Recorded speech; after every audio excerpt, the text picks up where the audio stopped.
On site today for you guys to get a complete breakdown of why architect's drawings are needed and what they are needed for. How I go about coming into a development and figuring out configuration. This is the video that you all need to pay attention to when it comes to architects. Very, very, very big part of your power team. A little tip, guys. So everybody thinks that architects are these superhuman people. They don't know where to find them. They don't know how to contact them. They're so easy to get hold of.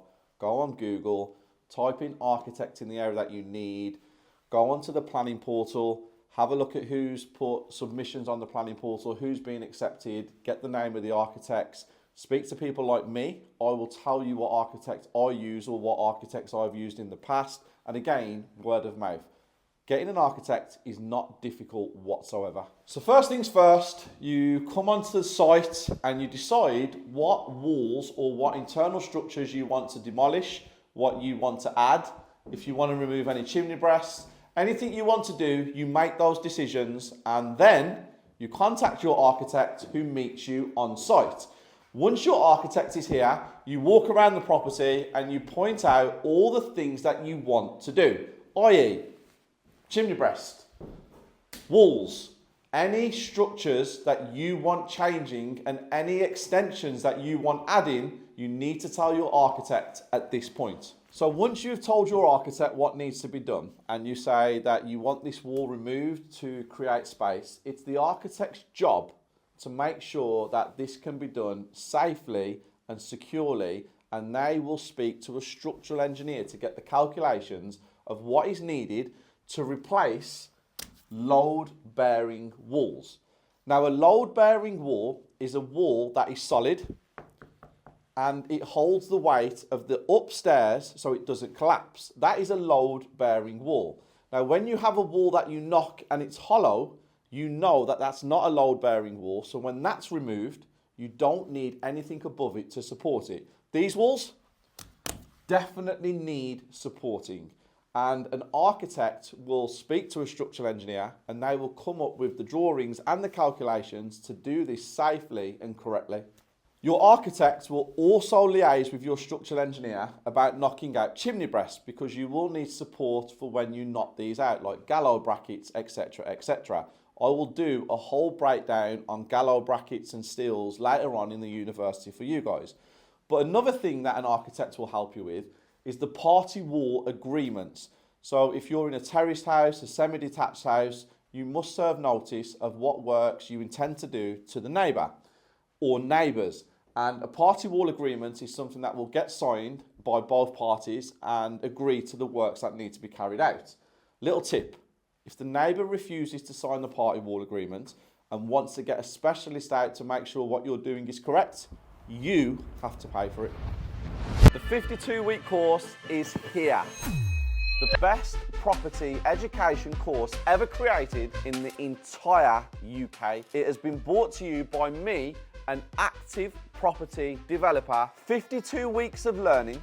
Every single week you will receive a video on a topic about your property journey from A to Z.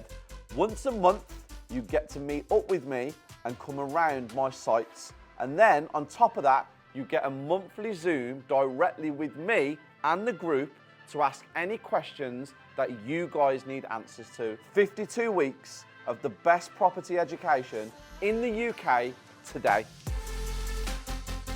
So once you've got your architect in the property and you've explained your vision, they will give you the basic drawings like this. And on the basic drawings, you get the existing rear elevation, the existing front elevation, and the existing side elevation. And then what they do is they will draw what you want it to be. So your proposed front elevation, rear elevation, and then again, the side elevation.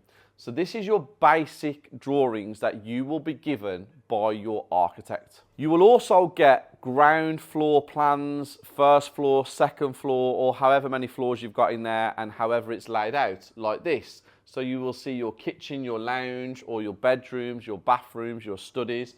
It will all be presented to you like this. Again, existing and then your proposed. These are your basic drawings that your architect will do for you. So once you've decided that you are happy with what you want to do, it will be put in for full planning, or if it's under permitted development, you can do what you need to do. You will be provided with working drawings like this. Now, the working drawings are a very complicated set of drawings that are given to your contractor in order for them to follow what needs to be done so it falls under building legislation and it can be signed off by a building inspector. When you have working drawings, it will literally show you where all of your structural engineer's calculations for any beams, if you're having any walls knocked out or you need any extensions done, it will show all of them. So this one has got like beam 2, beam 3, a steel box frame, etc., etc. And on the drawings, it tells you certain things. So it tells you where the drain, compromising of 100mm plastic, underground drain bedded and surround and systems and stuff like that. It will tell you where your en-suites are to be fitted and what they're to be fitted with. So this one here has got a mechanical extract ventilation, giving a minimum of 15 litres per second extraction, switch via a light switch with 15 minutes overrun, ducted to external wall. Literally, guys, all of this is explained in the most basic way for your contractor to follow. Now, when you watch this and you read these certain types of drawings, at first, they're very overwhelming. At first, you're like, wow, what is going on here? I don't know what a soakaway is. I don't know what an inspection chamber is. It's not your actual job to know what they are. But if you want to know, speak to your contractor, speak to your architect. People will take the time out of their day to explain it to you. Now, once you have the working drawings, these are your final drawings, basically. This is where you have made all the changes that you wanted to make. It's been passed or it's under permitted development, and you are completely happy to move forwards and you're ready to get the works done. Now, with me, I still make changes when the working drawings are provided, because when I'm on site, there might be something else that I spot that I didn't spot before, and I just have to make sure everything is perfect. But these are the types of drawings that you will have to deal with.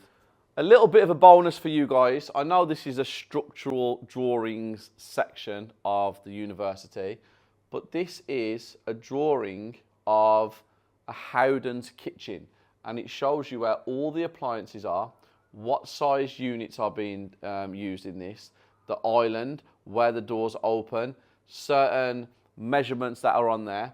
This is something else where drawings come into play. You get visual drawings where you get to see the kitchen in all its glory. And then you've got the bird's eye view, which shows you what it looks like from above with different sizes.